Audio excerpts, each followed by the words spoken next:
오늘 우리에게 주시는 하나님의 말씀은 고린도전서 1장 10절로 17절까지 있는 말씀입니다. 그런데 형제 자매 여러분, 나는 우리 주 예수 그리스도의 이름으로 여러분에게 권면합니다. 여러분은 모두 같은 말을 하며 여러분 가운데 분열이 없도록 하며 같은 마음과 같은 생각으로 뭉치십시오.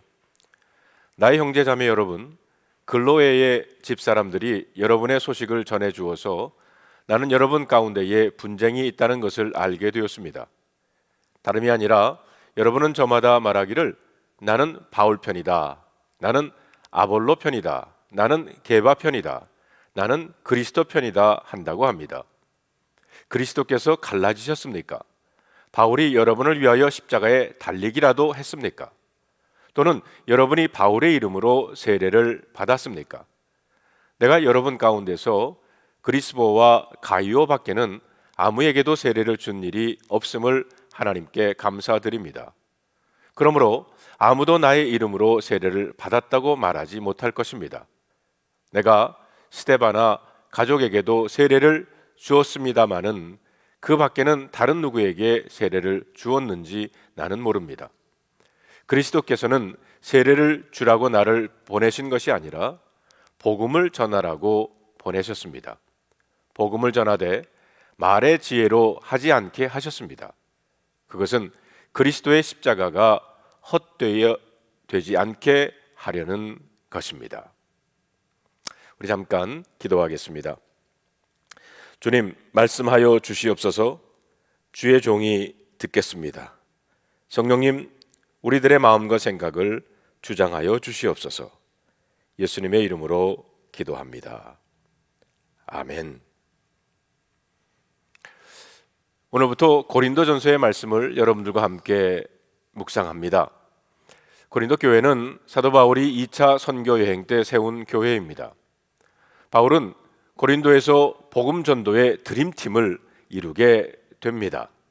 바울과 실라, 디모데 그리고 브루스길라와 아굴라와 함께 교회를 부흥시켰습니다. 그리고 바울의 뒤를 이어서 똑똑한 아볼로가 교회의 성장을 이루게 되지요. 겉으로 보기에는 아무 문제가 없는 것처럼 보였지만 교회 안에 많은 문제가 있다는 소식을 바울이 듣습니다. 이 소식은 고린도 교회 개척을 한 바울의 마음을 아프게 했습니다. 자, 그러면 고린도 교회의 문제는 무엇이었습니까? 11절에 보니까 나의 형제자매 여러분, 글로의 집 사람들이 여러분의 소식을 전해 주어서 나는 여러분 가운데에 분쟁이 있다는 것을 알게 되었습니다. 고린도 교회는 교인들 안에 일어난 분쟁이 있었다는 겁니다. 분쟁은 말다툼 혹은 논쟁이란 뜻으로, 즉 교회 안에 각기 자기의 의견만 옳다고 주장하고 다른 사람들의 의견이나 생각을 무시하면서 말다툼이 일어나고 서로 마음의 상처를 주게 되었다는 것입니다. 사탄은 분열의 영입니다. 마귀가 역사하는 곳에는 언제나 분쟁이 일어납니다. 가정에서도 교회에서도 사탄은 관계를 갈라놓습니다. 그러면 고린도 교회의 분열의 원인이 어디에서 시작되었나요?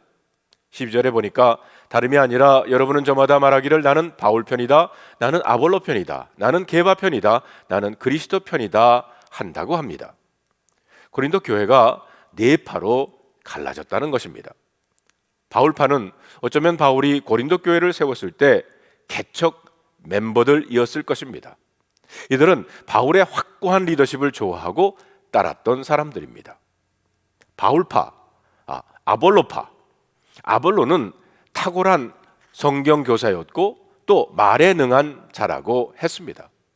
아마 이들은 아볼로가 가르치는 성경 공부에 매료된 사람이었을 것입니다. 그리고 세 번째로 게바파, 고린도 교회 교인 중에는 유대인으로서 예수님의 수제자 베드로를 좋아했던 사람들이었던 것 같습니다. 근데 재미있는 것은 네 번째 파입니다. 그리스도파입니다. 아마 고린도 교인 중에는 우리는 어떤 사람을 따르는 것이 아니라 오직 예수 그리스도만 따르겠다 주장하는 사람들이었습니다. 그런데 이들의 주장은 너무 신앙적이고 옳은 것 같지만 이들 역시 자신들의 주장을 내세웠지 교회의 하나됨을 추구하지는 않았다는 겁니다. 그렇다면 혹시 그들이 추종했던 영적 지도자들이 이런 파벌을 부추겼을까요? 그것은 아닙니다. 영적 지도자와는 아무 상관없이 고린도 교회 교인들 자신들이 누구를 더 좋아하느냐, 누구에게 속했느냐를 가지고 다툰 것입니다. 즉, 분쟁의 중심에는 철저한 자기중심, 인간이 중심에 있었다는 것입니다. 그러면서 사도 바울은 고린도 교인들에게 세 가지 질문을 던집니다. 13절에 보니까 그리스도께서 갈라지셨습니까? 바울이 여러분을 위하여 십자가에 달리기라도 했습니까? 또는 여러분이 바울의 이름으로 세례를 받았습니까? 첫째, 그리스도께서 어찌 나누어졌나요? 라는 질문입니다. 그리스도는 한 분이시고 그분의 몸인 교회는 하나인데 왜 그리스도를 찢어 놓았냐는 겁니다. 두 번째 질문은 바울이 당신을 위해 십자가에 못 박혔나요? 누가 그들을 위해 십자가에 달리셨습니까? 바로 예수 그리스도십니다. 셋째 질문은 바울의 이름으로 세례를 받았나요? 아닙니다. 성부, 성자, 성령의 이름으로 세례를 받았습니다. 바울이 고린도 교인들에게 던진 도전적인 세 가지 질문에는 사실 한 가지 답밖에는 없습니다. 그 한 가지 답은 예수 그리스도입니다. 그분이 우리를 위해 죽으셨고 그분이 우리를 위해 부활하셨으며 그분이 우리의 구원자라는 것입니다. 바울은 이 문제의 해결을 이렇게 말하고 있습니다. 10절을 다 같이 한번 읽어볼까요? 그런데 형제 자매 여러분, 나는 우리 주 예수 그리스도의 이름으로 여러분에게 권면합니다. 여러분은 모두 같은 말을 하며 여러분 가운데 분열이 없도록 하며 같은 마음과 같은 생각으로 뭉치십시오. 바울은 우리 주 예수 그리스도의 이름으로 권면한다고 했습니다. 그런데 여러분, 바울은 우리 주라는 단어를 쓰고 있어요. 바울은 의도적으로 예수님이 우리의 주인이라고 고백하고 있는 것입니다. 예수님을 자신의 주인으로 고백할 때 어떤 일이 일어납니까? 주님께 순종하게 되고 주님과 같은 말, 같은 마음, 같은 뜻을 가질 수 있습니다. 예수님이 머리요 그분을 따르는 우리는 그 몸의 지체가 된다는 것입니다. 그리스도 안에서 서로를 향해 형제자매라고 부르는 한 몸을 이루는 것, 이것이 바로 진정한 교회의 모습입니다.